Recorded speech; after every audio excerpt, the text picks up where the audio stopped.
Je marchais lentement sur un chemin, presque distraitement, lorsque mon pied heurta un petit caillou. Je m'arrêtai. Pardon. Je souris légèrement. Voilà que je demande pardon à un caillou maintenant. C'est déjà mieux que de me donner un coup de pied. Je me figeai. Je regardais autour de moi. Qui a parlé? Moi. Je baissai les yeux. Toi? Oui, moi. Un caillou? Je préfère pierre, mais je ne suis pas susceptible. Je me penchai et ramassai le caillou. Je le déposai dans la paume de ma main et l'observai quelques secondes. Je dois commencer à perdre la tête. Vous dites toujours ça lorsque quelque chose vous répond, alors que vous aviez décidé que cette chose devait rester silencieuse. Je le regardai encore plus attentivement. Tu veux dire que les pierres parlent? Non, je veux dire que les humains entendent très peu. Je restai silencieux. Vous faites énormément de bruit, vous savez. Nous? Oui, vous. Vous parlez, vous commentez, vous expliquez, vous argumentez, vous publiez, vous répondez, vous cherchez à convaincre. Et pendant ce temps-là, vous entendez de moins en moins. Je tournai doucement le caillou entre mes doigts. Et toi, qu'est-ce que tu pourrais bien avoir à me dire?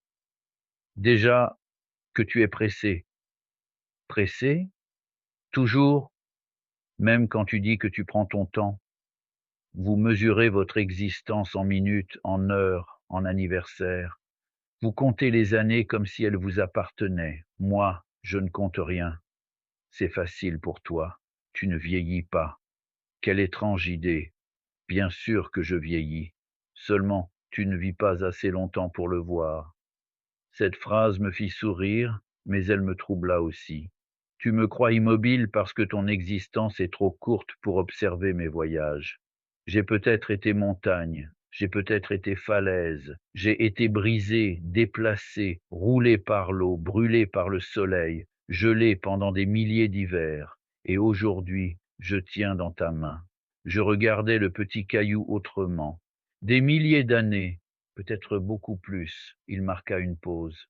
Et toi, combien? 70. Ah, un silence. Quoi? Ah, un nouveau-né. Je me mis à rire. Un nouveau-né, à 70 ans? À mon échelle, oui. Je secouai la tête en souriant. Et pourtant, en 70 années, tu as déjà réussi à croire beaucoup de choses définitives. Cette fois, je cessai de rire.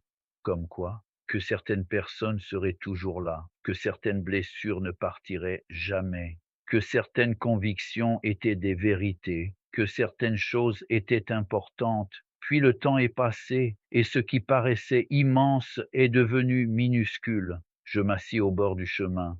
C'est vrai, il y a des choses pour lesquelles je me suis battu autrefois, et dont je ne me souviens même plus aujourd'hui. Voilà. Et pourtant, à ce moment-là, tu aurais juré que c'était essentiel. Je regardais le chemin devant moi.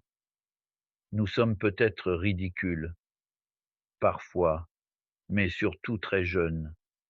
L'humanité entière? Vous êtes une espèce qui vient d'arriver et qui se comporte déjà comme si elle possédait la maison. Je relevai les yeux. Vous découpez la terre, vous tracez des frontières, vous écrivez des actes de propriété, vous plantez des panneaux, terrain privé. Je souris. C'est amusant. Pourquoi? Parce que la terre était là longtemps avant vous et qu'elle sera probablement encore là longtemps après vous. Et pendant quelques dizaines d'années, quelqu'un arrive avec un papier et dit: «Ceci est à moi». Je laissai échapper un petit rire. Vu comme ça, vous possédez même des montagnes. Je ris davantage. Imagine une mouche qui se pose sur ton épaule et annonce: «Cette épaule m'appartient». Je trouverais cela complètement absurde. La terre doit parfois avoir le même sentiment. Je ne répondis pas tout de suite. Je continuais à tourner lentement le caillou entre mes doigts. Alors pourquoi cherchons-nous tellement à posséder? Peut-être parce que vous savez que vous allez partir. Je fronçai légèrement les sourcils. Vous accumulez pour oublier que vous ne pouvez rien emporter. Vous construisez des maisons, vous remplissez des armoires, vous collectionnez des objets, vous accumulez de l'argent, des titres, des terres, des souvenirs. Et à la fin, il s'arrêta. À la fin, vos mains s'ouvrent. Cette phrase me traversa. Et tout reste ici. Presque tout. Presque. Je ne sais pas ce que vous emportez. Je suis un caillou. Ne me demande pas les secrets de l'univers. J'éclatai de rire. Pour un caillou, tu te débrouilles plutôt bien. J'ai eu le temps de réfléchir. Je restai un long moment silencieux. Tu sais ce qui est étrange? Non. Plus je vieillis, moins j'ai envie de posséder, et plus j'ai envie de comprendre. Alors peut-être commences-tu à devenir adulte. Je le regardais amusé. À 70 ans, je te l'ai dit, tu es jeune. Je regardais au loin, puis quelque chose changea en moi. Le ton devint plus grave. Il y a pourtant une chose que je trouve difficile avec le temps, laquelle? Voir disparaître ceux qu'on aime. Le silence devint soudain différent. Oui, toi, tu ne connais pas ça. Qu'en sais-tu? Je ne répondis pas. J'ai appartenu à une montagne qui n'existe plus. J'ai connu des rivières qui ont changé de cours. Des forêts ont poussé devant moi, puis ont disparu. Des animaux sont venus boire près de moi, dont votre espèce a oublié jusqu'au nom. Tout change, même la pierre. Je sentis monter en moi cette vieille question que l'on porte peut-être tous un jour. Alors rien ne reste? Peut-être que votre erreur est de croire que, pour aimer quelque chose, il faudrait que cette chose dure toujours. Je baissai les yeux. Une fleur ne devient pas inutile parce qu'elle fane. Un coucher de soleil n'est pas moins beau parce qu'il dure quelques minutes. Une rencontre n'est pas moins importante parce qu'elle se termine. Nous voudrions retenir. Oui, puis il ajouta, vous appelez parfois amour votre peur de perdre. Cette phrase me frappa en plein cœur. Je restai quelques secondes sans répondre. Ça, c'est dur. Les pierres ne sont pas réputées pour leur diplomatie. Je souris malgré moi.